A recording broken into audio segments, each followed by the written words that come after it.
étoiles, c'est les anciens ministères. Alléluia, dans Genèse 37, versets 9-10. Alléluia. Et les nouveaux ministères, l'homme nouveau, c'est une nouvelle terre, et j'appellerai ta terre épouse. Ésaïe 62, verset 4. Donc les vrais juifs, c'est nous. C'est pas la peine de chercher des juifs là-bas, dans la Jérusalem qui tue les prophètes. Si vous trouvez des vrais juifs, eh bien c'est des véritables chrétiens.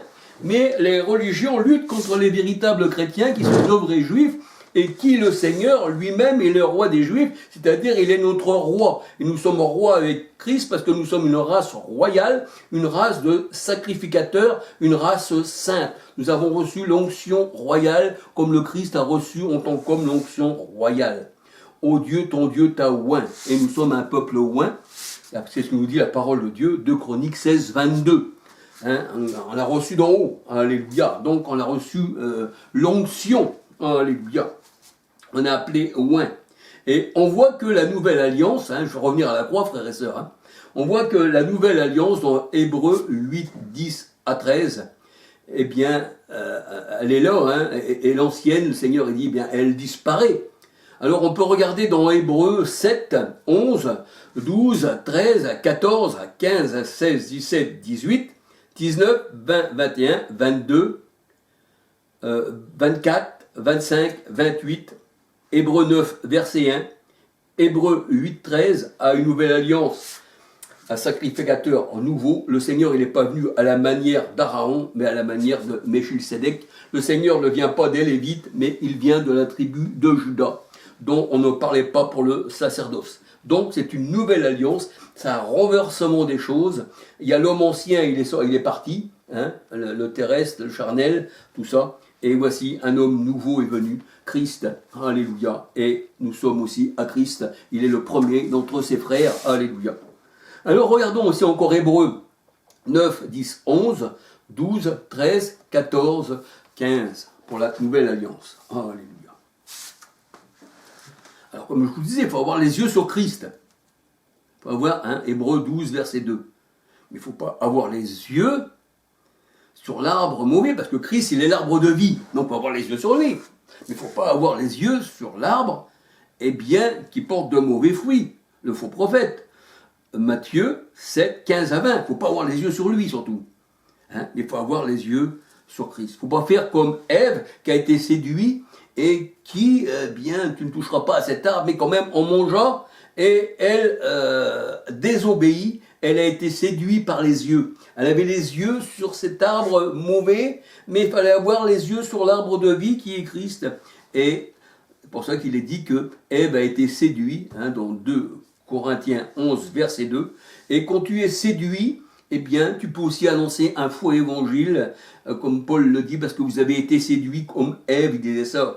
Certains juifs qui s'avaient convertis, mais qui avaient pris, pour eux, ils étaient convertis, mais c'était faux. On voit ça dans Acte 15, qui est ces juifs-là qui voulaient que les chrétiens soient circoncis. Et là, on voit que les disciples se mettent contre ces gens-là, parce que si la circoncision encore de Moïse est là, ils disent, eh bien, ça sert à rien qu'on soit au Christ, alléluia.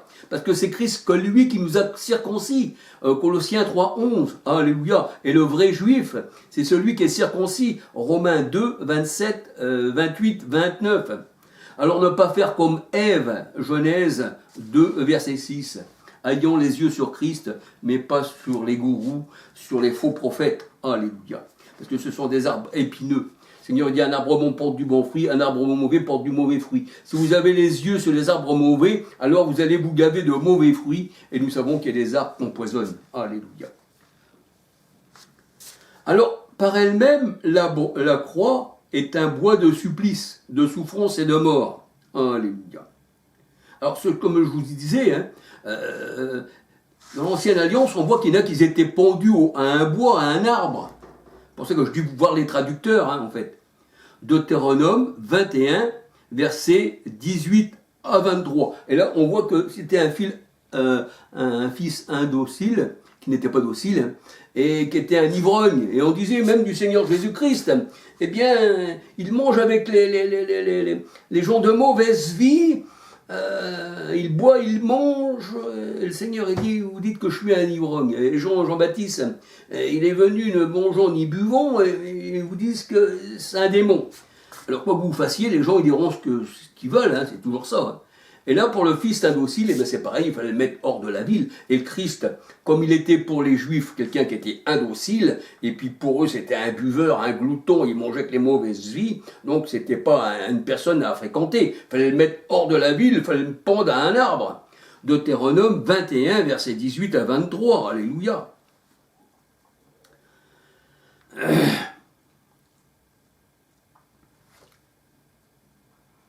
Et ça, l'ivrogne, le fils indocile, c'était ce que les Juifs pensaient du Seigneur Jésus-Christ, alléluia. Et ils le contredisaient. Acte 7, 51. Ils s'opposaient à l'Esprit Saint. Et ça, s'opposer à l'Esprit Saint, ou dire que le Seigneur, il chassait les esprits mauvais, hein, par Belzébul. C'est pour ça que le Seigneur, il dit, quiconque parlera contre le Fils de l'homme, c'est-à-dire contre la chair, oui, mais quand on parle contre l'Esprit qui est en moi, parce que je suis le temple, l'Esprit est en moi, mon Père est en moi, parce que Jésus est né du Saint-Esprit, alléluia, Jean 1, 18, 20, et le Père était en lui, le Saint-Esprit était en lui, dans Luc 4, 1, 18, alléluia. Donc on voit que le Seigneur, eh bien, dans sa parole, eh bien, était contredit même par les Juifs. Et le Seigneur a dit, vous avez pour père le diable. Jean 8, verset 43-44. Ce que vos pères sont, vous l'êtes. Parce que les Juifs, eh bien, enseignaient leurs adeptes, leurs enfants, tout ça. Et comme ils avaient annulé le commandement de Dieu, hein, dans Marc 7, eh bien, le Seigneur a dit, ce que vos pères sont, ce que vos pères sont, vous l'êtes. Vous aussi, vous êtes les mêmes, en fait. Parce qu'il disait, si on avait été au temps de nos pères, on aurait fait ci et ça. Mais le Seigneur, il dit, c'est vos pères qui avaient bien combattu les tombeaux des prophètes. Et c'est ce que vous faites aussi. Alléluia. Alors, Matthieu 15, verset 14. Hein. Alléluia. Et Matthieu 11, verset 19. Alléluia. Alors, comme je vous parle de la perche, hein, du poteau, de la bannière, de l'étendard, ben ceci est comparé à la croix, et on peut à l'arbre, et je vous invite à regarder Josué 10, verset 26-27, l'arbre, et Josué 8, 29. Alléluia. Alors quand le Seigneur est venu, je vais revenir à la croix, hein, je ne veux que Jésus-Christ et Jésus-Christ crucifié, quand le Seigneur est venu, c'était pour un but, c'était pour nous sauver de nos péchés. Il devait être l'agneau qui ôte le péché du monde, Jean 1, 29, annoncé par Jean-Baptiste. Et 1 Pierre 1, 19, 20 nous dit qu'il a été prédestiné avant la fondation du monde à être l'agneau qui devrait ôter nos péchés. Donc dans le plan de Dieu, bien avant la fondation du monde, tout ça déjà, c'était déjà fait, alléluia. Alors, il a enlevé les péchés du monde, hein, en fait, alléluia, des Juifs, hein, du péché de la désobéissance, hein, de la loi. Hein. Il s'était tourné vers les dieux égyptiens, les dieux du monde, hein, les Juifs, c'est ça. Et là, c'est pour ça que le Seigneur, il est venu, et bien, justement, il a envoyé Jean-Baptiste pour les appeler à la repentance. C'est pour ça que le baptême de Jean-Baptiste, c'est un baptême de repentance, alléluia. Hébreux 9, verset 15, Romains 3, 25, Acte 17, 30 et Juge 17, 1 à 13. C'est pour ça que le Seigneur il disait dans sa parole, dans Ézéchiel 20, 25, je leur ai donné des lois qui n'étaient pas bonnes.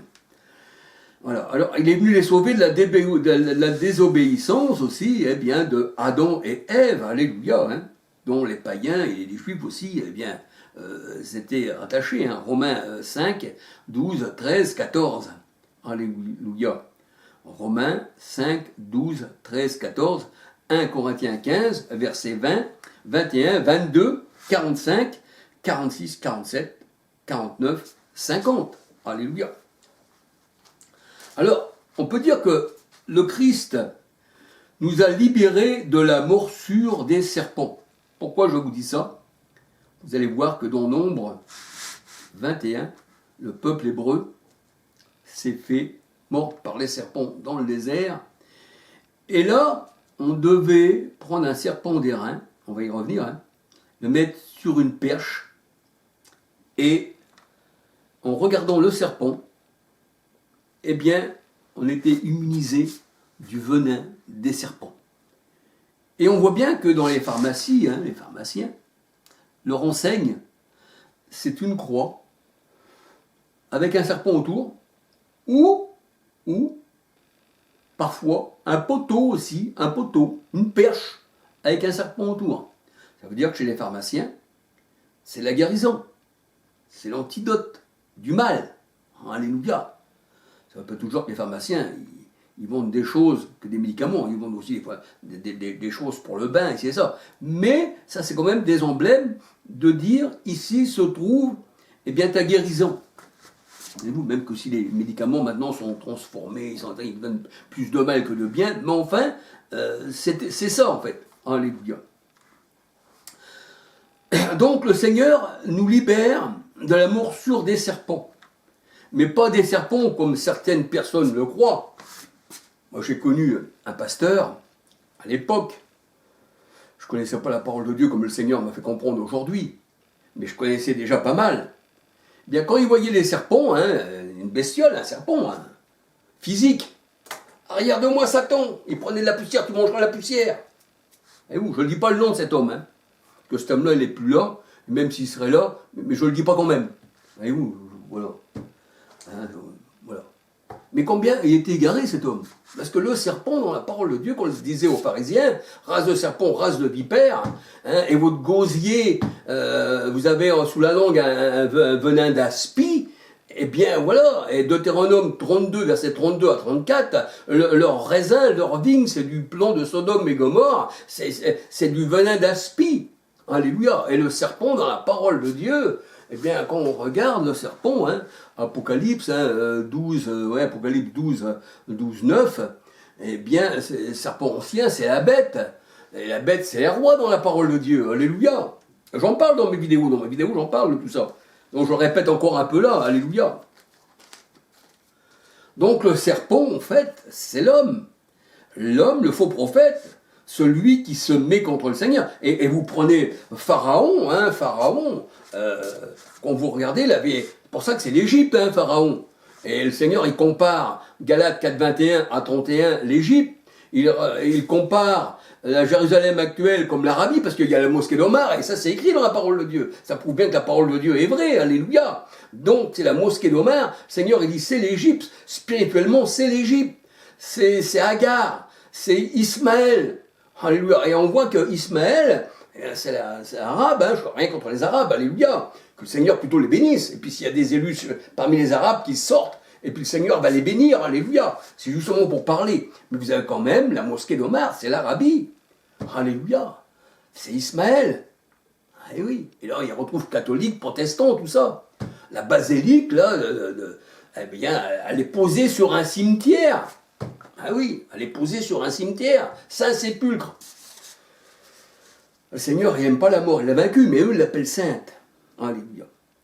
Donc le serpent, on peut voir que Pharaon, il avait un serpent sur le front, c'est la pensée, et même Pharaon, là, on voit qu'il avait là, le voile, hein, la chose que le serpent, le cobra déploie, là, on voit, hein, sa coiffe qu'il a là, ben, avec le serpent, c'est vraiment le serpent, c'est l'Égypte. Et c'est pour ça que je parle des pyramides, tout ça, du monde, hein. Partout, vous trouvez les pyramides, hein, sur le dollar, tout ça, c'est franc-maçon, c'est l'Égypte, c'est eux qui commandent le monde, c'est les rois de ce monde, en fait. Alors, le Christ nous a libérés de la morsure des serpents. Les faux prophètes, le monde, le diable, le malin, eh bien, le monde actuel, le Seigneur il dit, ben, il est gouverné par le mal. Le monde entier est sous la puissance du malin, le mal. 1 Jean 5, 19, Apocalypse 12, verset 9. Et là, nous voyons dans Michée 7, 16, 17, que les nations, comme les serpents, hein, symboliquement, hein, ben, elles lèchent la poussière, elles marchent sur leur ventre. Ce sont des serpents pour le Seigneur. Genèse 3, 1, 14, le serpent, l'animal le plus rusé, certaines traductions nous parlent des champs, il y en a qui ne mettent pas des champs, il y en a qui le mettent. L'animal le plus rusé des champs est le champ, dans la parole de Dieu, Matthieu 13, 38, c'est le monde. On peut dire, l'animal le plus rusé du monde était le serpent. Genèse 3, 1 à 14. Psaume 72, verset 9. Ésaïe 49, verset 23. Ésaïe 49, verset 23. Ésaïe 65, verset 25. Et la poussière, ce sont les nations, Ésaïe 40, verset 15, alléluia. Et se nourrir de la poussière, c'est de se nourrir de l'homme, c'est de se rassasier de l'homme, des commandements humains, comme le Seigneur disait aux pharisiens dans Marc 7, vous avez annulé les commandements de Dieu pour des traditions humaines, pour des commandements humains. Et se rassasier de la poussière pour le serpent, c'est de se rassasier des gourous qui leur donnent des traductions humaines. Alléluia. Tu manges la poussière, tu manges de ce qui vient de l'homme. Alléluia. Et tu es poussière, tu es sorti de la poussière et tu retourneras à la poussière. C'est ce que dit le Seigneur en fait. Alléluia. Se nourrir de la poussière, se rassasier de la poussière, c'est de se rassasier, eh bien, de ce qui sort de la bouche de l'homme, de l'humain. Proverbe 1, verset 31. Proverbe 1, verset 31. Marc 7, Marc 7, verset 5 à 13. Ésaïe 44, verset 23. Alléluia. L'homme se rassasie de cendre. Même l'homme mange la cendre. Et même, je crois que c'est Job qui disait « Je ne suis que cendre et que poussière ». Et l'homme se rassasie de la cendre. Ésaïe 44, verset 20. Genèse 18, verset 27. Genèse 29, verset 5. Et Genèse 3, 19. Alléluia. Alors au sujet des Hébreux, que le Seigneur, il les appelle Agar, il les appelle l'Égypte, et les Hébreux ayant vécu et nés, parce qu'ils sont nés aussi en Égypte, eh bien, ils avaient la mentalité, on va dire, c'était même quelqu'un qui est né quelque part, on dit, voici, son pays natal, c'est l'Égypte. Et ils étaient nés en Égypte, même Moïse était né en Égypte. Et c'était des Égyptiens. Et c'est pour ça que le Seigneur, après, il dit, pourtant, et Moïse, lui, n'avait pas les yeux, malgré qu'il y avait tous les trésors de l'Égypte, et malgré qu'il était prince d'Égypte, il avait les yeux sur la rémunération, c'est ce qu'on retrouve dans Hébreux 12 ou 11. Il avait les yeux sur Christ aussi, alléluia. C'est pour ça que lui aussi voulait avoir les yeux sur Christ. Il avait la rémunération, il avait tout laissé, mais il avait sa buse sur le Christ. Alléluia. Bien qu'il avait été élevé dans toute la sagesse égyptienne. Donc on peut dire que quand tu es né quelque part, quand tu as des dieux autour de toi, et puis que Moïse y vient et qu'il veut te faire sortir, comme le Seigneur il a fait sortir Moïse d'Égypte, et que tu veux y retourner, ben c'est ton pays natal. C'est pour ça que le Seigneur a dit ce sont des Égyptiens. Apocalypse 11, verset 8. On peut voir Galates 4, 21 à 31. L'Égypte, Christ, là où il a été spirituellement, la parole de Dieu nous dit, appelé spirituellement Sodome et Gomorrhe. Alléluia. Donc c'était des Égyptiens en fait. C'était des serpents. Parce que le serpent était sur leur chef, là, le pharaon, leur chef, il avait le serpent race de serpent, c'est l'esprit du serpent, ça en fait. C'est pas l'esprit de Dieu. Nous avons le nom de Dieu sur le front, spirituellement. Alléluia. Alors en étais-je?